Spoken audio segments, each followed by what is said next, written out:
नमस्कार दोस्तों, आज के इस मोस्ट इम्पॉर्टेंट टॉपिक पर आपका स्वागत है। तो अगर आप सीरियस हैं यूपी टेट के बाद सुपर टेट की परीक्षा देने के लिए और इसी वर्ष 2021 में शिक्षक बनने का आपका सपना है, तो ये टॉपिक आप पढ़ लीजिए, कहीं से भी पढ़ लीजिए, छूटना नहीं चाहिए, इसलिए कि बहुत इम्पोर्टेंट और प्रारंभिक टॉपिक है। इससे एक क्वेश्चन तो आना ही आना है और एकदम नॉर्मल सा क्वेश्चन आता है। हो सकता है कि ओनली यही पूछ लिया जाता है कौन सा विकास का सिद्धांत है, कौन सा नहीं है। तो आइए देखते हैं अभिवृद्धि एवं विकास। इससे पहले अभिवृद्धि और विकास के क्वेश्चन देखें, इससे पहले हम देखेंगे कि अभिवृद्धि क्या है, विकास क्या है, इसमें दोनों में अंतर क्या है। तो आइए चलते हैं, देखते हैं। गर्भाशय में भ्रूण बनने के पश्चात जन्म होते समय, यानी गर्भाशय में जो भ्रूण बनता है तो जन्म होते समय तक उसमें प्रगतिशील परिवर्तन होते हैं, वह अभिवृद्धि है।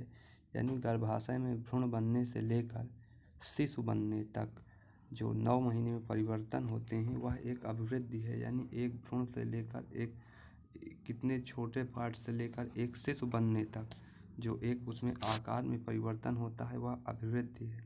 इसमें केवल शारीरिक परिवर्तन होते हैं, यानी शारीरिक परिवर्तन होते हैं वो जो कि मूर्त होते हैं। अभिवृद्धि के घटक मूर्त होते हैं। इसमें इसकी दिशा एवं गति का मापन किया जा सकता है, यानी इसकी दिशा एवं गति का मापन किया जा सकता है। इसमें परिमाणात्मक परिवर्तन होते हैं, नोट करिएगा, परिमाणात्मक परिवर्तन होते हैं अभिवृद्धि में, याद रखिएगा, ना कि गुणात्मक होते हैं। आगे देखते हैं। अभिवृद्धि में अधिगम एवं वातावरण द्वारा अर्जित गुणों का स्थान ना के बराबर है। जैसे दांत का निकलना अभिवृद्धि का द्योतक है, इसमें अधिगम की आवश्यकता नहीं है। ये दांत के निकलने में किस प्रकार के अधिगम की आवश्यकता, कोई आवश्यकता नहीं है दांत के निकलने में अधिगम की। अर्जित गुणों का इसमें कोई स्थान नहीं होता।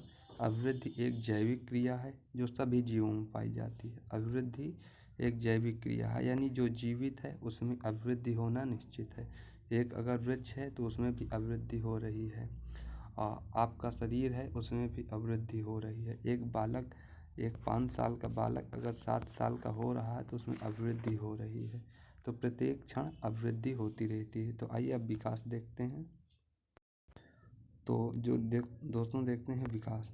विकास के क्रम में प्राणी शारीरिक तथा मानसिक पक्ष में जो कुछ भी प्रगतिशील परिवर्तन होता है उसे हम विकास कहते हैं। यहाँ पे देखिए, शारीरिक और मानसिक दोनों पक्ष शामिल हैं, उसे हम विकास कहते हैं। यह जन्म से मृत्यु तक चलता है, यह जन्म से मृत्यु तक चलने वाली प्रक्रिया है। विकास में वृद्धि भी सम्मिलित है, विकास में वृद्धि अर्थात अभिवृद्धि भी सम्मिलित है। इसके गुणात्मक एवं परिमाणात्मक परिवर्तन होता है। विकास में गुणात्मक और परिमाणात्मक दोनों प्रकार का परिवर्तन होता है। व्यक्ति का विकास मुख्यतः 2 तथ्यों, वंशानुक्रम तथा वातावरण की अंतःक्रिया पर निर्भर करता है। यानी कि विकास में वंशानुक्रम एवं वातावरण दोनों का महत्वपूर्ण योगदान है। वंशानुक्रम और वातावरण दोनों का योगदान होता है और अति महत्वपूर्ण योगदान होता है। वृद्धि तथा विकास सतत चलने वाली एक ऐसी प्रक्रिया है जो बालक को असहाय स्थिति से आत्मनिर्भर प्रौढ़ बनाती है। यानी एक बालक जन्म लेता है, 1 वर्ष का होता है और 60-70 वर्ष का होता है, यानी ये सब अभिवृद्धि एवं विकास के कारण होता है। तो विकास के जो दोस्तों पक्ष होते हैं, विकास के 5 पक्ष होते हैं। ये पक्ष लिखा है, विकास के 5 पक्ष होते हैं। शारीरिक पक्ष, मानसिक पक्ष, सामाजिक विकास, यानी शारीरिक विकास, मानसिक विकास, सामाजिक विकास, संवेगात्मक विकास और नैतिक विकास। ये 5 पक्ष होते हैं, याद रखिएगा दोस्तों, विकास के 5 पक्ष होते हैं। दोस्तों यहाँ से एक क्वेश्चन, साधारण सा क्वेश्चन बन जाता है, निम्नलिखित में से कौन सा विकास का सिद्धांत नहीं है या कौन सा सिद्धांत है। तो इसके लिए आपको याद होना चाहिए कि विकास के सिद्धांत कौन कौन से हैं। पहला है निरंतर विकास का सिद्धांत, दूसरा है व्यक्तिगतता का सिद्धांत, तीसरा है विकास की दिशा का सिद्धांत, चौथा है चक्राकार प्रगति का सिद्धांत, पांचवा है परस्पर संबंध का सिद्धांत, छठा है वंशानुक्रम एवं वातावरण की अंतःक्रिया का सिद्धांत, और सातवां है समन्वय का सिद्धांत, आठवां है परिमार्जितता का सिद्धांत, नौवां है विकास क्रम सिद्धांत, यानी विकास जो एक क्रम से होता है। एकीकरण का सिद्धांत ये कहता है विकास एक एक करके होता है। और यह है सामान्य से विशिष्ट प्रतिक्रियाओं का सिद्धांत। तो दोस्तों ये इतने विकास के 11 सिद्धांत हैं, इनको याद कर लीजिए। याद नहीं होते इनको रट लीजिए, समझ लीजिए जैसे करना है। एक क्वेश्चन यहाँ से आ जाता है, प्रीवियस ईयर का पेपर उठा के देखिए तो आपको खुद पता चलेगा। अब आगे है विकास के प्रमुख सिद्धांत के प्रवर्तक, यानी विकास के सिद्धांत देने वाले। नैतिक विकास का सिद्धांत कोहलबर्ग के द्वारा दिया गया है। और मनोलैंगिक विकास का सिद्धांत सिगमंड फ्रॉइड के द्वारा। भाषा विकास का सिद्धांत चोम्स्की के द्वारा।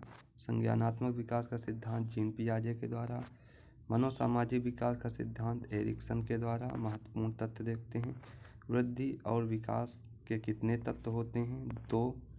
परिपक्वता एवं वातावरण, ये वृद्धि एवं विकास के तत्व होते हैं।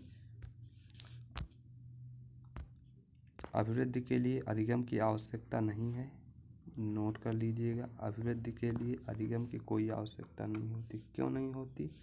कि अभिवृद्धि एक मान लीजिए शारीरिक प्रक्रिया होती है। जैसे एक दांत का बढ़ना है यानी हाथ का बढ़ना है, तो इसमें कैसा अधिगम? इसमें सीखने की क्या ज़रूरत है? ये तो निरंतर होने वाली प्रक्रिया है, ये तो ऑटोमेटिक चलती रहती है। अब आगे चलते हैं।